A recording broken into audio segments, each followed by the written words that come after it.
Hello everyone. Alright, today we're going to do a real quick video here. Just real quick, What we're going to do here is we're going to look up some valves, okay, for 12 horse, which I know is going to be 8 to 10 and 17 to 19, but where is it? Yeah, 8 to 10. And 17 to 19, so it's 8 to 10 on the intake, 17 to 19 on let's see, on the exhaust, and that's the tappet clearance. Okay, so we got our basic numbers. You looked at the manual and all that good stuff for your particular engine, blah blah blah. All right, now all that's been said, to be all official case, you know how it is on here. Okay, so that's that. So I know from experience that I want my valves on my engine. I want the intake at 9 thousandths and I want the exhaust valve at 18 thousandths. Okay, so what we do is we take the air cleaner off, which has a stud right in the middle of it. Not the air cleaner, damn it. The valve cover, take it off, and then all the breathing element. Okay, some of these are one piece. This particular one is older and is not, so if it's not just like this, don't freak out. Okay, some are in millions of pieces like this one, and some are one piece. The newer style is. So this is the older one, so that's what you got to deal with. So pay attention to how this is, because if you don't, you'll have her puking oil everywhere. So pay attention to how that came off. Okay, I know, you know what I mean. After you do a few, you kind of get it, but just pay attention to that you get it back right. And all you really got to do is just put a little silicone back on your gasket and stick her back on there. And sometimes I don't even use silicone gas or silicone stuff to make it. I mean, if I take it off and the gasket looks good, is what I'm getting at, I go ahead right back with it. And if you notice it leak just a little bit, keep an eye on it for a little bit after it runs. As soon as it warms up, tighten the center nut down just a hair more. Just make sure you don't concave the valve cover out. But if you do, you can turn it over and take a ball peen and get it all worked right back out. Kind of like a valve cover bolt hole that you over tighten and you peen it back when you get ready to put a new set on. Okay. Say that 10 times.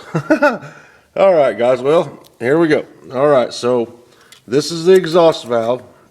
Okay, and first thing you do is put it at top dead center of the engine itself, That's when it's coming up on the compression stroke. Like if this had the head on it, you could put your thumb over the plug hole and you could roll it around, and when she blowed and then she stopped, that'd be it right there. That's the compression stroke. That's top dead center, close enough. There's a hole in the flywheel, but there's a way to look, a timing hole. But what I'm getting at is just get it to top dead center. That's not that big a deal. If I got to show you that, you can't work on them. That's just about the way it is. Not that I wouldn't. Now, don't get me wrong. I guess I shouldn't say that. I forget how it was when I was younger and doing this, just starting out. So I'm going to take that statement back. I'll help you. It's not that big a deal, though. Just message me and I'll help you if you can't get her to top dead center. But you want to make sure it's top dead center. And then you take and get this impossible light in the wrong place every time. That ain't too bad there. And what you do is you check in there with the filler gauge, right? Okay, this particular one is, I know it's 18, I'm pretty sure. Yeah, 18 thousandths. So I want my motor, which is a general yard setting, this particular one. And that's pretty good. That goes in and out of there pretty good. So I'd call that 18. That'd be good. But now if that wasn't, okay, and looking at it, your left one's going to be your exhaust every time you're looking at it from the carburetor side. The carburetor would be right here, you see. So this is the exhaust on the left-hand side. There's the port. If you're ever confused, the exhaust port, exhaust valve, intake over there. You see the light's blocking it because we don't have nowhere to hang it. But just so you know. So if there was an adjustment required, if it didn't fit your filler gauge, was too loose or too tight, what you do is double check to make sure that you're at top dead center. Okay, and then you would slide a wrench on the bottom here.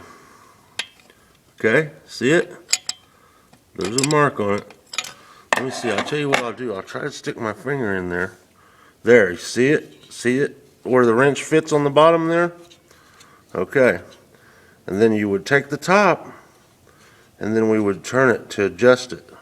Now see, that one's loose, which is fine, no biggie.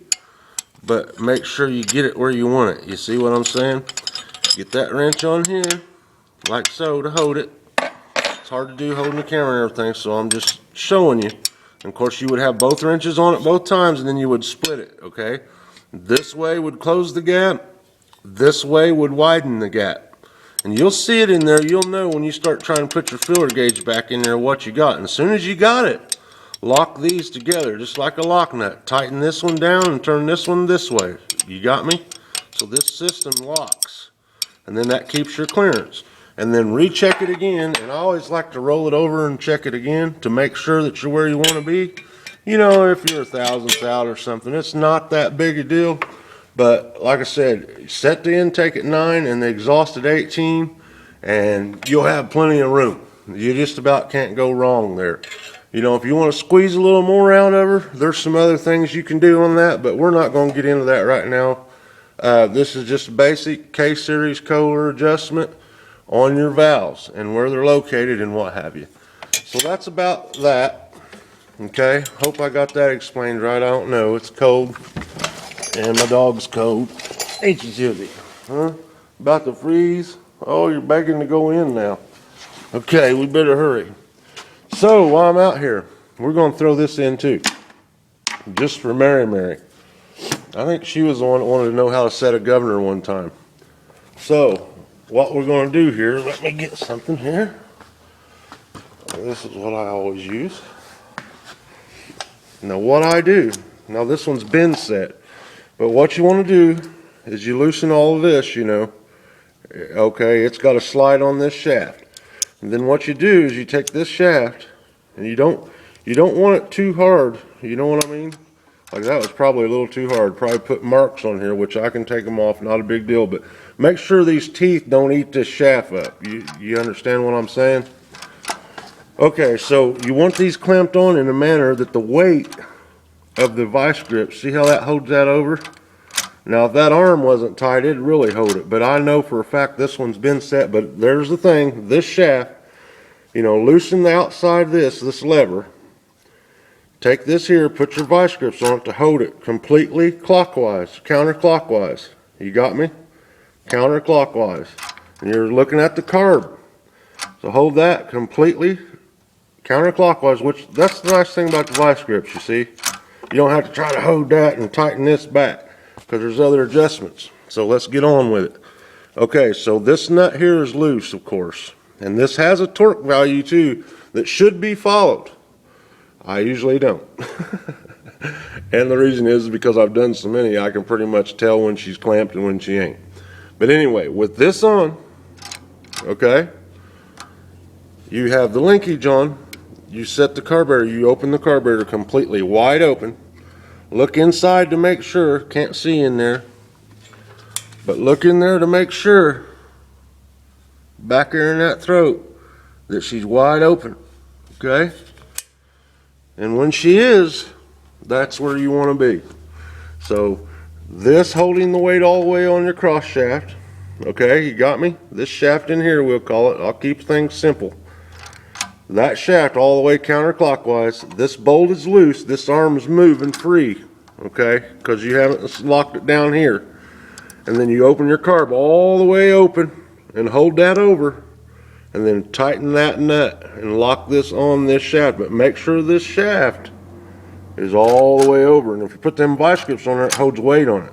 So all you got to worry about is opening it here, holding it open, and then tighten this, and there's your adjustment. That's adjusting a governor on a K-Series Kohler. All right, that's it for today. Hope everybody's been good and well and everything, staying healthy. Thanks for watching. Comment, rate, subscribe, and we'll catch you on the next one.